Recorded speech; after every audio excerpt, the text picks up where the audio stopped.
अभी साहब लग रहा है कि खान साहब ने अब फ्रंट फुट पर खेलने का फैसला कर लिया है। देखिए, अहम बात तो यह है कि कल भी जब हम बात कर रहे थे अपने प्रोग्राम में, तो उसमें शेख वकास अकरम साहब ने कहा था कि 4 तारीख के एहतजाज के बारे में अभी तक सूरत हाल वाजे नहीं है और पार्टी के अंदर इस पे मुशावरत हो रही है। और गालिबन वो इसी तरफ इशारा कर रहे थे कि अली अमीन गंडापुर साहब जाएंगे और फिर जाके वो इमरान खान साहब से बात करेंगे। अब अभी तक तो ये हतमी तौर पर नहीं कहा जा सकता कि वाकई 4 तारीख को होगा या नहीं होगा, क्योंकि जैसे हमारे रिपोर्टर्स भी बता रहे हैं कि वो रात गए कहीं ऐलान होगा, फिर देखेंगे कि वाकई हतमी तारीख क्या बनती है। लेकिन एक बात बज़ाहिर इसमें लॉजिकल लगती है कि जब आप एक दिन में 2-3 जगह एहतजाज कर रहे हैं और उसके फौरन बाद आप वहां पर पहुंचने की कोशिश करते हैं डी चौक में, तो मामला जाहिर है लॉजिस्टिकली थोड़े से मुश्किल हो जाते हैं कि आप एक यानी आप देखिए कि ना कि पार्टी की आदत फिर कहां पहुंचेगी और वो कितना फासला तय करेगी, किस तरह कारकुन वहां पे पहुंचेंगे। तो एक लॉजिस्टिकल इशू तो डेफिनेटली बन सकता है और किसी भी पॉलिटिकल पार्टी के लिए ये बात एक उसमें गौर तलब होती है। दूसरी इसमें अहम बात पॉलिटिकली स्पीकिंग वो ये है कि जो भी एहतजाज हो वो कल्मिनेट होता है, यानी पहले छोटा एहतजाज होता रहता है और फिर आखिरकार वो इस्लामाबाद पहुंचता है। तो क्या जो तैयारी का टाइम है वो 2 तारीख से लेकर 4 तारीख तक के 2 दिन जो है वो किसी भी पॉलिटिकल पार्टी के लिए काफी होते हैं? और क्या जो फैसला कुन एहतजाज डी चौक पे हो सकता है कि जिसमें कोई हुकूमत गिराई जा सके? तो अब अगर वो एहतजाज यानी 2 और 4 को करना है, तो फिर ऐसा लगता है कि जैसे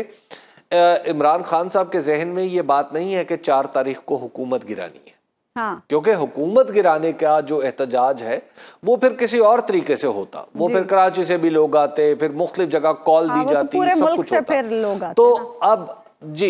फिर लोग आते, तो वो सूरत हाल अलग है। तो मुझे ऐसे लग रहा है कि जैसे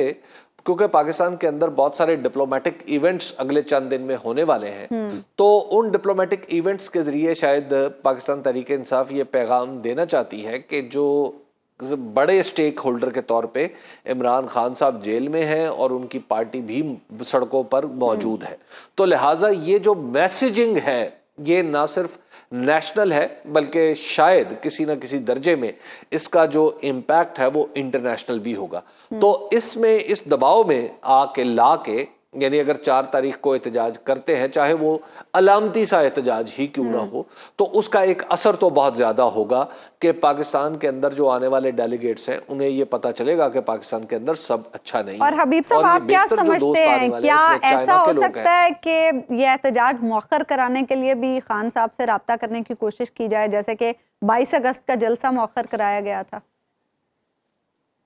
डेफिनेटली होगी, लेकिन यहाँ पर सवाल ये उठता है कि वो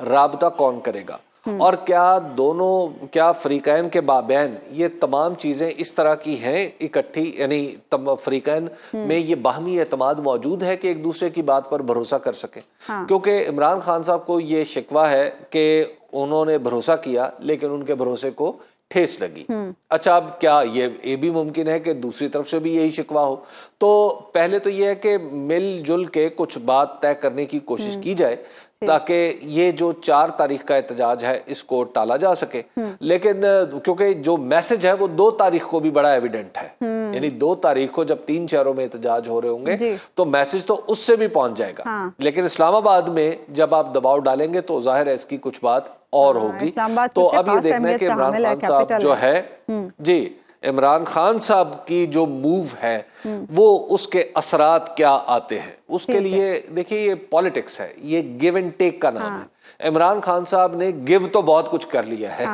अब टेक करने का टाइम है उनका शायद।